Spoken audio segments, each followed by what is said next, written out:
हाम्रो क्षेत्रमा आउनु भएको छ हजुर तपाईहरुले भिडियो हाल्नुस् है तपाईलाई म एकदमै धेरै शुभकामना धन्यवाद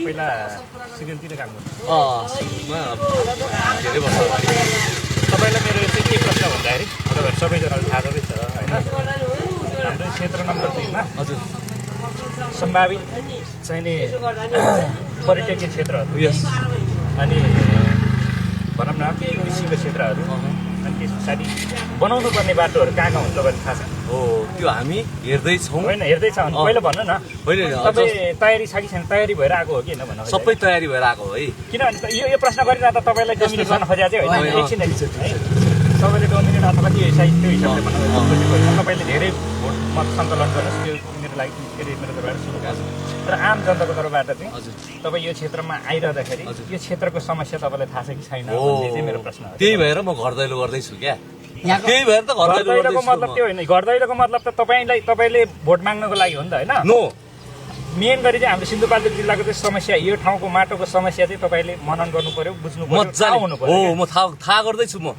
भर्खर थाहा भएर उहाँले एउटा डायरीमा टिप्नु भइसकेको छ डायरीमा कोट गरेर ल एउटा कुरा मात्र बेला अर्को प्रश्न सोध्छ है हाम्रो यहाँ नजिकै तपाईले अब जानकारी थाहा छ कि छैन नजिकै कुखुराडाँडा छ नजिकै भोटेश्वर छ हैन अनि हाम्रो हेलम्बुको सिरमधान छ हैन त्यसै गरी 5 पोखरी एकदमै विश्वमा प्रख्यात ठाउँ हो र ती ठाउँमा पर्यटकीय चाहिँ भनौं न विकास गर्नलाई पर्यटन व्यवस्थालाई चाहिँ व्यवसायलाई चाहिँ अलि अगाडि बढाउनको लागि गाडी छ के गर्नुपर्छ ल भन्नु हो तपाईले तपाईको योजना के छ तपाईले यो मान्छेले के गरेछ कि छैन त्यो तपाईलाई मेरो प्रश्न उहाँहरुलाई तपाईले यो चोटी कतिचोटी झक्झ्याउनु भयो तपाईलाई मेरो प्रश्न हैन र उहाँहरुले नगरेको काम म गर्नेछु सुन्नु सर म अझै पनि भन्छु तपाईलाई सिकाउन खोजेको चाहिँ होइन तर म यो ठाउँको आम नागरिक भएको हिसाबले हिजोको दिनमा कसले के गर्यो र अरूलाई विरोध गरेर भन्दा पनि आफूले आफ्नो यो योजना छ भनेर एउटा कुरा योजना छ नि म मनोगणन्ती योजना राखेर विज्ञहरू राखेर 10 बनाको योजना दिन चाहन्न म भौगोलमा एकचोटी अवलोकन गरेर यहाँलाई अहिले मेन चाहिने चिजहरू के हो मैले यो प्रश्नमाथि प्रश्न गर्दा त तपाईको औचित्य छैन हेर्नुहोस् हैन किनभने प्रश्नमाथि प्रश्न गर्दा हुँदैन मैले माने तपाईले प्रश्न गर्नुस् म एन्सर दिन्छु तर कस्तो भने त्यसको आधिकारिक चाहिँ मैले के भन्नु खोजेँ भने नि अहिले हामी पहिला भूगोल पहिला अवलोकन गर्दैछौँ र हामीलाई मेन आधारभूत चाहिने चिज चाहिँ के त त्यो चिजमा पहिला हामी जान्छौँ जस्तै यहाँको बाटोघाटो स्वास्थ्य शिक्षा कृषि रोजगारी यो त मेन आधारभूत चिज होला नि त हो त्यसको लागि योजना के छ भन्नु हो त्यो योजना म यहाँ अहिले यस्तो खालको अर्ग्यानिक हाम्रो योजना छ कि साथ गरेपछि हामी माटो साथ गरेपछि जनताको पहिलो मूल आधारभूत विषय लगेर त्यो योजनामा हामी काम गर्छौं र हामीले थप्नु पर्ने 2-4 योजना त्यहाँनिर थप्छौं क्या हो मैले भन्न खोजेको चाहिँ के भन्दा रे अझै सर हैन तपाईको व्यक्तिगत रूपमा म तपाईले मन पर्ने मान्छे हो हैन म तपाईलाई मन पराउँछु किन तपाई कलाकारी क्षेत्रबाट आउनु भएको कलाकार त 20 वर्ष अगाडि होला हैन तपाईले 20 वर्ष अगाडि देखेको तर 2 वर्ष अगाडि म सडकमा कति लडेको छु कति पीडामा छ त म लड्दाखेरि हरेक जनताको पीडामा लडिरहेको छु त्यो पनि थाहा छ तर मैले तपाईलाई भनौं न यो मिडियाबाट भनौं अहिले कलाकार भन्नु हो भने मान्छेले कलाकार आएछ यो हैन मान्छेले उल्टो बुझ्दिन्छ के म पनि कलाकार हो हैन तर मैले चाहिँ के भन्दाखेरि त्यो योजनाहरु तपाई भनौं न मैले प्रश्न गर्दै गर्दा तपाईको योजना के छ त्यो योजना सुन्दै गर्दाखेरि यहाँको युवाहरुले तपाईले भोट दिनु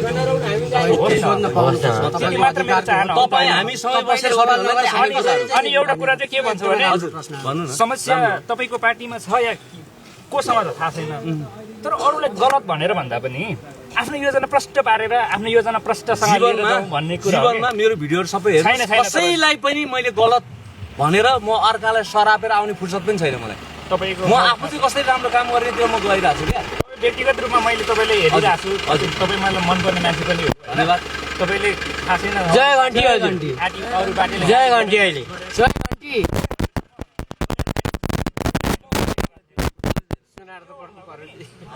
अब हाम्रो यो क्षेत्र त विशेष गरी तामाङ समुदाय माझी समुदाय जनजाति समुदाय यहाँको संस्कारसँग घुल्मिल हुनु पर्यो यहाँको परम्परा अब अब यहाँनिर तपाईँ पिच बाटोमा हिँडिरहनु भएको छ, तपाईँले योभन्दा अगाडिले के गर्यो भनेर प्रश्न सोध्दै गर्छ। अगाडिले धेरै गरे, त्यो छोडिदिनुहोस् क्या। होला समस्या उनीहरूले भने जति गर्न सकेन। यही बाटो पनि त ल्याउनलाई अगाडिकोहरूले पनि अलिक सङ्घर्ष त गरे होला नि त, त्यो कुरालाई हामीले मनन गरौँ। तर अहिलेको समय अनुसारको चाहिँ उनीहरूले गर्न जानेन, सकेन। त्यो परिस्थितिमा अबको योजनाहरू चाहिँ तपाईँले राम्रो ल्याएर आइदिनुहोस्। तपाईँहरू जस्तो भनौँ न, तपाईँ हामी जस्तै युवा, अब म पनि एउटा युवा नै त हो नि होइन। तपाईँ हामी जस्तै युवाहरूले राम्रो भिजनहरू लिएर आओस् भन्ने चाहिँ मलाई चिन्ता लाग्छ। त्यस कारणले मैले एक एउटा प्रश्नहरू तपाईँलाई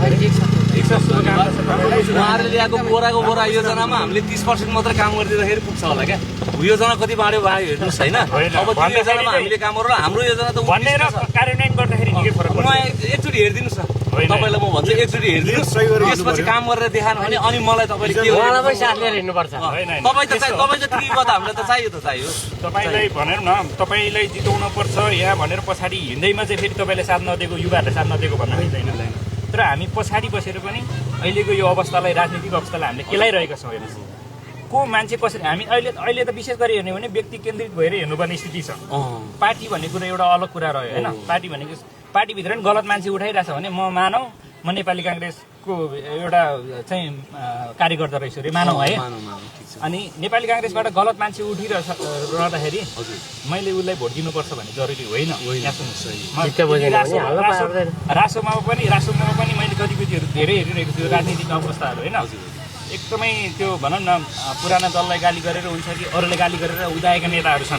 सिधै कुरो भन्नुपर्छ काण्डहरू धेरै छन्। त्यो विषयमा तपाईँहरूले नि प्रश्न कुरो गर्नुपर्छ। तर केही गरी घन्टी बाटीमा पनि राम्रो उम्मेदवार आयो भने त, उसले एउटा भिजन बोकेको, एउटा योजना बोकेको युवा आयो भने त हामीले किन साथ नदिने? अभियसली दिने तर उसले चाहिँ सही योजना सही तरिकाले म तपाईँलाई एउटा सानो चाहिँ भन्न चाहन्छु होइन। रवि लामिछाने दाइको पर्सनली काण्ड के कसो राज्यले सबै गरिराखेको छ, नियम नीति अनुसार भइरहेको छ, विचार दिन छ होइन। अब यो राज्यभित्र 35 वर्षदेखि यो राज्यलाई डुबाएर राख्नेको चाहिँ कति मुद्दाहरू छ। त्यो चाहिँ एकछिन त्यसको लागि होइन, राज्यलाई डुबाएर त्यो त कसैले चोरले होइन। 2 नम्बरबाट तपाईँहरू पनि पत्रकार साथीहरू देश डुबिसकेका छैन, देशले डुब्यो भनेर तपाईँहरूले यो भ्रम सृजना गरिरहनु भएको छ नि, त्यो गलत भन्छु म। ठिक छ, हामी मेरो दुई शब्द भन्छु है।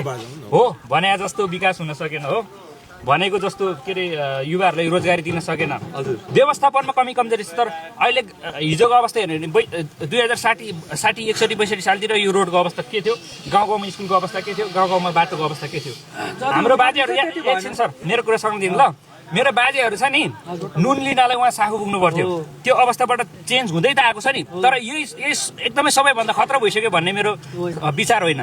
तर व्यवस्थापनमा कमी कमजोरी छ, त्यो व्यवस्थापन गर्न सक्ने नेताहरू आउनु पर्यो भन्ने मात्र कुरा। तर केही भएको छैन, देश सकिसकेको छैन।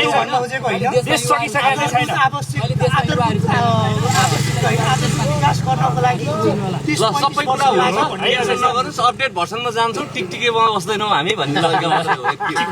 टिकटिके फोन पनि आज त अपडेटमा गइसकेको छ नि त होइन। अपडेटमा जाउँ भन्नु अपडेट सुरुमा त टिकटिके मोबाइल ल्याउनु पनि त ठुलो कुरो थियो नि त। अब अपडेट हुन चाहिँ सकिएन, जानेन, अब यसरी अपडेट भएर जानु पर्यो।